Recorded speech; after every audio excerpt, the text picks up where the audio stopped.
Yeah, I get so excited for this day. I'm like a kid at Christmas. I have trouble sleeping the night before. What's up, everybody? It's Eric from Brook to River Fly Fishing. We're out here the Saturday after Thanksgiving for some steelheading. Water's been really low this year so far. They haven't really had much rain. Just this week they started getting some rain and some snow. The water levels are the best they've been in quite a while from what I understand. We're gonna do a lot of walking today. Our glasses are gonna be our best friend. I've got my Smith igniters. They're yellow lens, great for picking up fish in these cloudy, overcast conditions. We're gonna walk downstream and then fish our way back up and see what happens. Catch you in a little bit. Water levels look great. I'm super excited about how the water's looking. Now I just gotta find me some fish.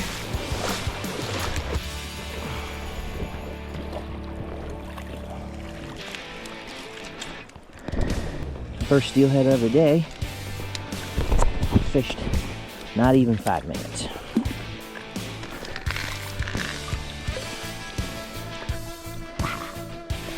See you, buddy. Okay guys, I forgot to have the camera rolling for that first one, but he ate in that slower, deeper, darker little patch right over there, just on the far side of that faster current. I'm fishing 4X today. The water is up a little bit more than it has been, but it's still really clear. Water's 33 degrees. That means that it's pretty cold. The fish are not going to be as full of fight as sometimes. Guys, these steelhead are migratory, which means that they don't necessarily stay in the same place for very long. These fish will move upstream when they get enough water to safely do so, and then they'll kind of stage in deeper pockets, deeper runs, or pools until the next bump in current. I relocated downstream and found a pot of fish that were absolutely on fire, and that's when the steelhead madness started.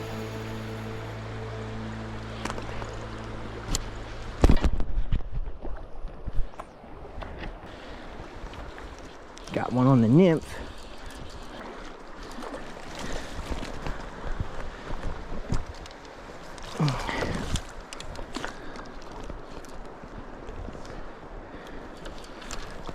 Well, he gone.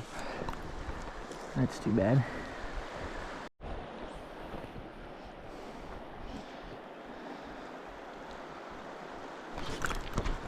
Here we go.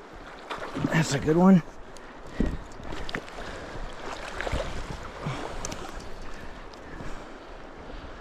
All right, we found a little pocket of them now.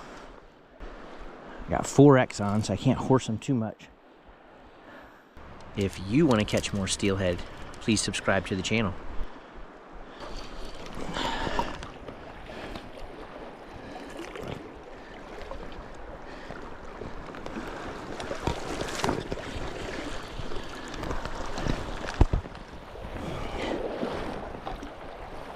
Yeah, baby.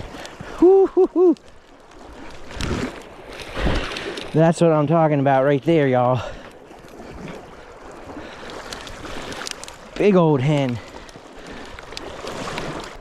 No wonder that thing took a while to land. Nice. Okay, y'all. This is why you got to keep moving when you're steelheading, because there's some good looking water up there. There wasn't a lot of fish in it. Came through all this fast riffly stuff, and now I've just pegged 2 of them in a row right in this little bucket right here. You can see it's shale, it's flat, it's shallow, and then all of a sudden it just dips a little bit, and there's at least 2 fish in there. I'm hoping there's probably more. I've hit 2 in a row. First one got off, second one I landed. Let's see if there's a third one sitting in there. Oh, there he was. Yep, there he was. Didn't stick, but he was in there. There's another one.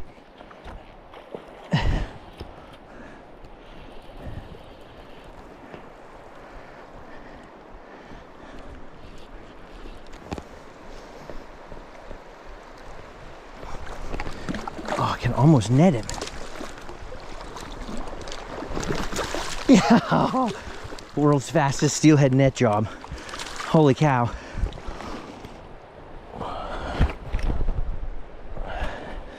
There he is. Another one. Okay, we're gonna do a little A/B testing. I'm taking off my bead. I want to see if these fresh fish are gonna eat the yarn egg as well as they're eating the bead. All right, this is a scrambled egg pattern, weightless.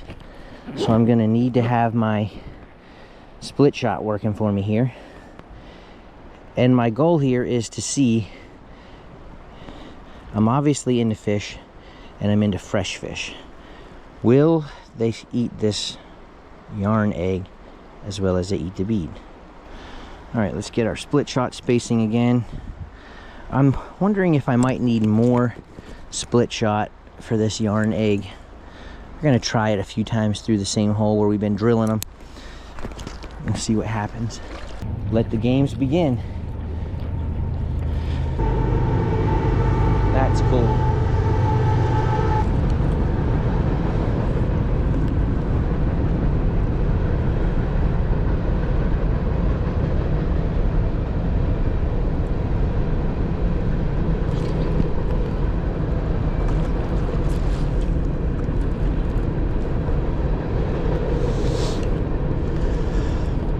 Another one on. First cast after switching to the yarn egg.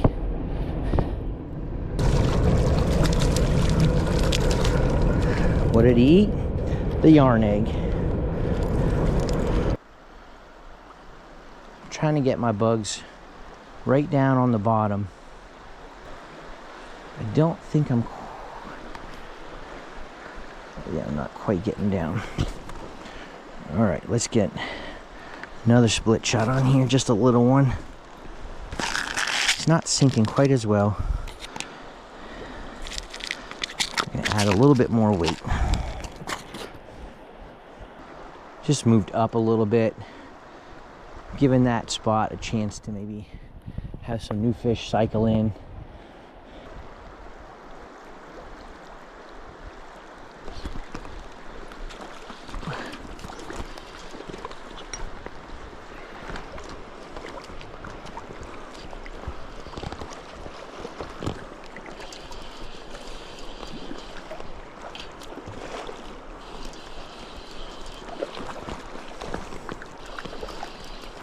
Another one for the yarn egg, smaller, still a steelhead, still fun.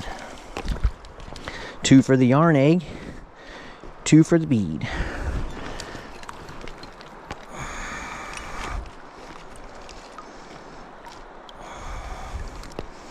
Thanks, buddy. One of the problems with split shot is that it can slide around, and I've noticed a huge difference.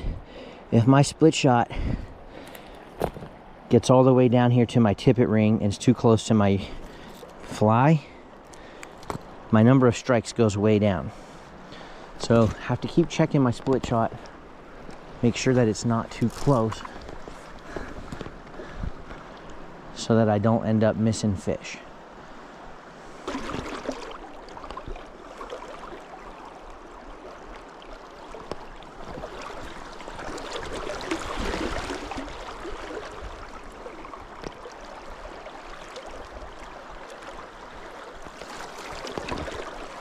Let's go back down to the honey hole, see if anything's filtered back in there.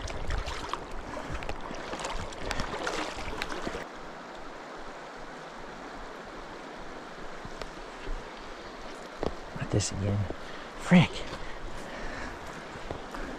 I gotta keep it away from that. Oh, I got my other fly back. Look at that. That's fantastic. There's my last fly. There's my fly. That's awesome. I like to say I tried it, but that would be a lie. All right, let's get our weight a little bit closer down to our egg, not too close.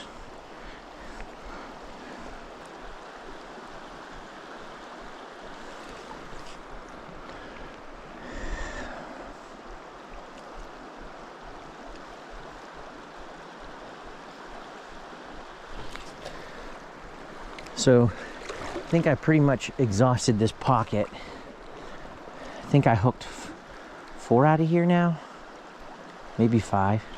Oh, now that I say that, there's another one.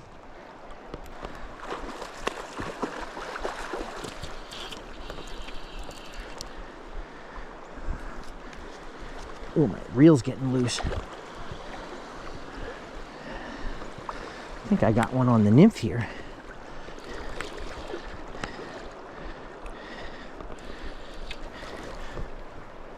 Come on. Come on. Oh, that was close. My arm's getting tired.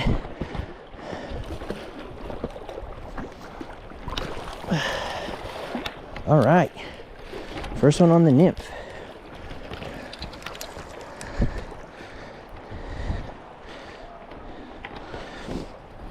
Ooh. All right, this is all chewed up. One of the things I like about tying my tags off the tippet ring is when my tag gets messed up, I just clip it at the tippet ring, tie another piece on, and we're back to fishing. All right, so I've got my fresh piece of tippet on there. My weights are still looking good. I'm gonna check that last one. I ate the nymph. My nymph is kind of, my tippet below my nymph is kind of chewed up. So I'm gonna just cut a few inches off and retie that as well. That's the first one that ate the nymph. Ate the size 16 blowtorch. Haven't tried my black stonefly yet, but I might soon. Right now, no shortage of fish to be caught. All right, let's see if we can pull another one out of here. This is a little bit crazy. So at first I was catching them on this close side, but sometimes the steelhead stay in the same hole, they just kind of move. So now I'm fishing a little bit farther over, still the same little pocket. The last couple I've caught have been farther over. There's a lot of people that say split shot makes it impossible to get strike detection, but as you can see, that's clearly not the case, because we've got 8 fish now, 6 out of the same hole. There's another one.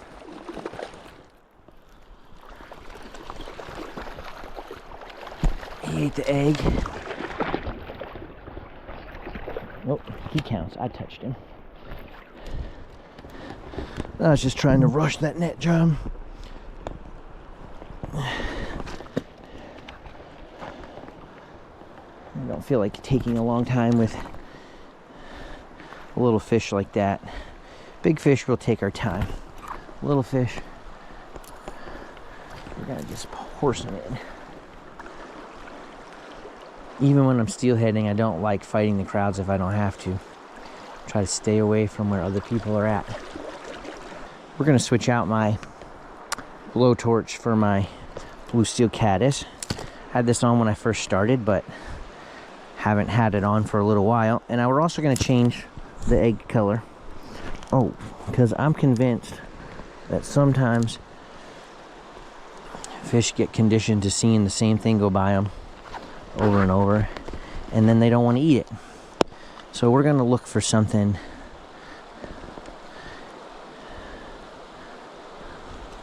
a little bit more natural.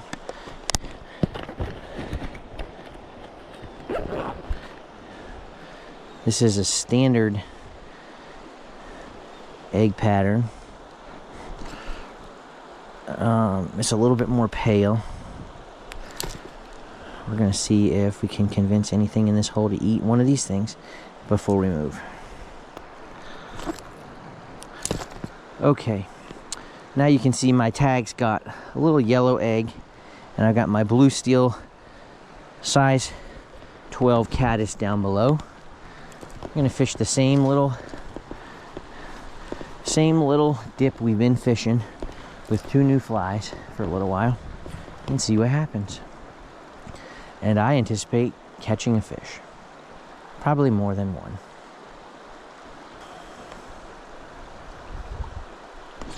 And there we go. Just like we drew it up.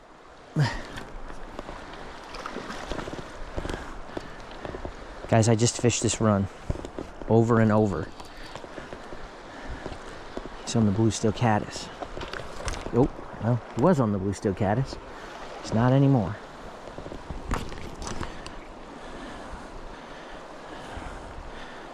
But that just goes to show you that just changing it up sometimes, give them something a little bit different to look at, can make a big difference. There's going to be more. My tippet's about the perfect length for this hole. The cider's just out of the water. That's what you want. You don't want your cider way out of the water, and you don't necessarily want it buried if you don't have to. You can certainly sink the cider and it'll work, but with these tag ears on like this, it kind of messes with your drift if you sink that too much. If I'm going to sink the cider a lot, I usually clip those tags off.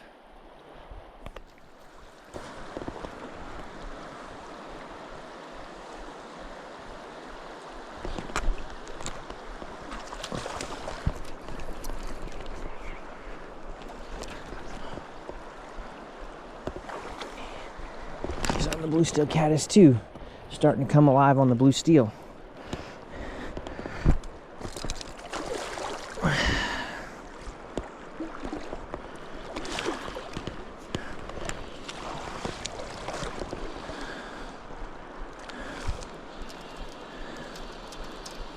Well, that's annoying.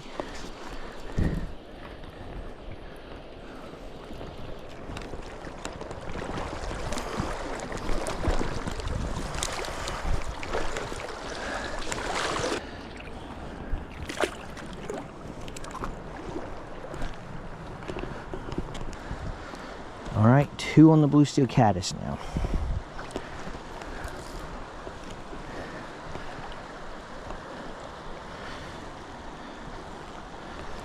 See if we can find another one in there. They're still in there. It's hard to believe. I mean, I've hooked 10 fish out of there now.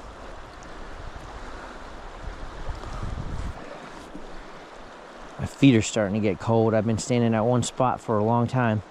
Moved up and down a little bit, but I just keep catching fish, so it's hard for me to move.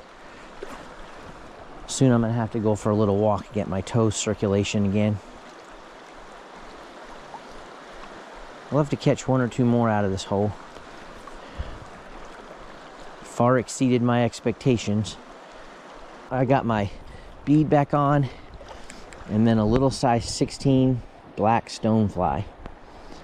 I'm gonna run this really natural looking thing down through here a couple times, see if I can't get a take on the stonefly or 2, and then whoopsie daisy, move on.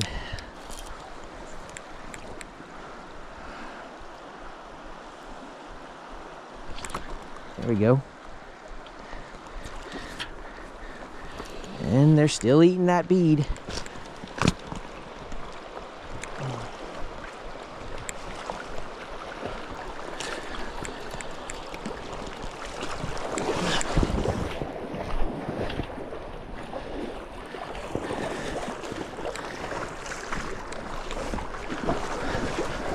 Oh, shoot. That was not my best net job, but hey, it worked.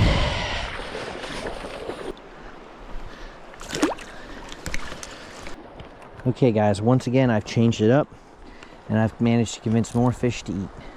So I got my bead back on along with the black stonefly. I'm gonna fish this same little thing I've been hitting.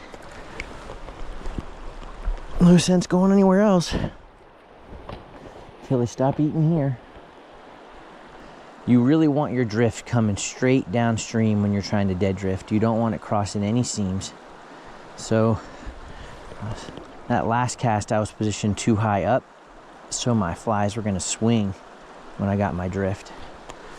So I had to come back downstream so I could cast up and across and get a true dead drift as opposed to a swung egg.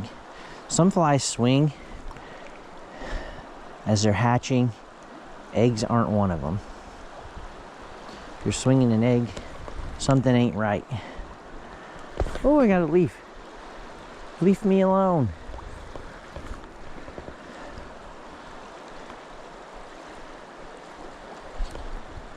Oh boy, that's a big one. That's a big one. Oh, did he break me? I think he just pulled me. Nope, he broke me. Dang it.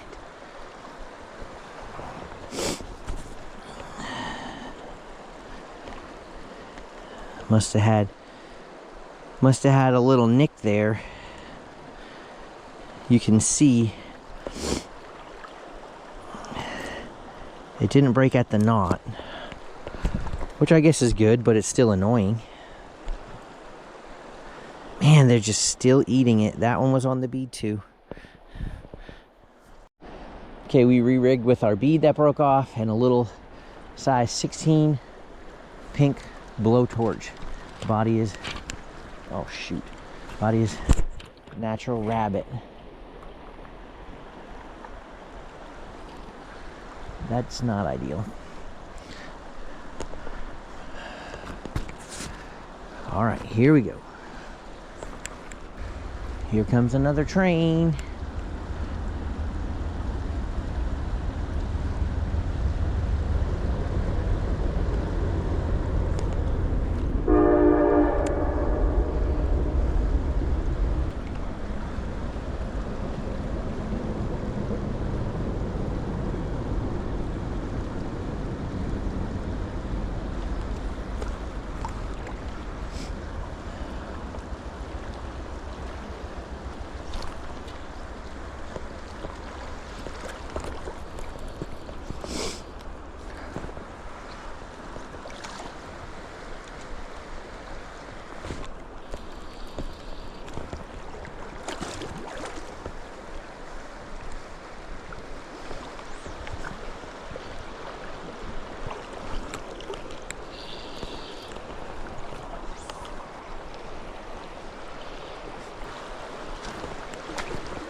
He was fair hooked on the bead, but he got downstream of me and slipped it. Then I foul hooked him on the tail. I wasn't about to chase a foul hooked fish down there where they could jump in and steal my spot. See if my train will bring me some good luck. Here, fishy fishy, there's a train coming.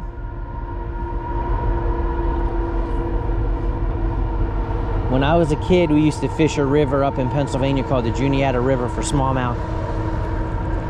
And it was like clockwork. When a train would come by, you could almost guarantee that a fish was gonna eat. See if these steelhead are the same way. All right, I can't feel my toes. This spot might be open when I come back. It's not a very great looking spot.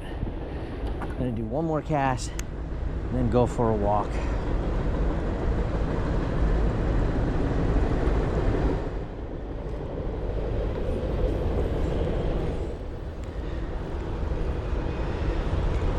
Gosh, split shot keeps slipping down.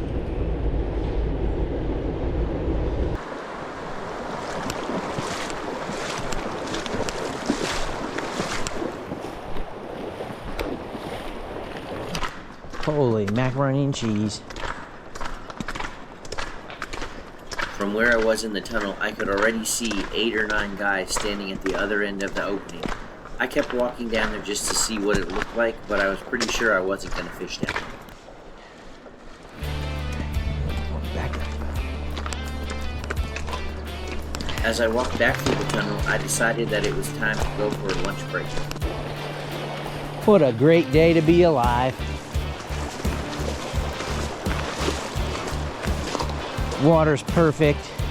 Finally got some fresh fish in the river. They're eating both nymphs and eggs. And we're not done catching fish yet, not by a long shot. Thanks for watching this brook to river steelheading adventure. It was a great day out here in Erie, Pennsylvania. If you liked today's video, please subscribe to the channel. And as always, now that you've seen me catch a bunch of steelhead, you go catch a bunch of steelhead. Bye.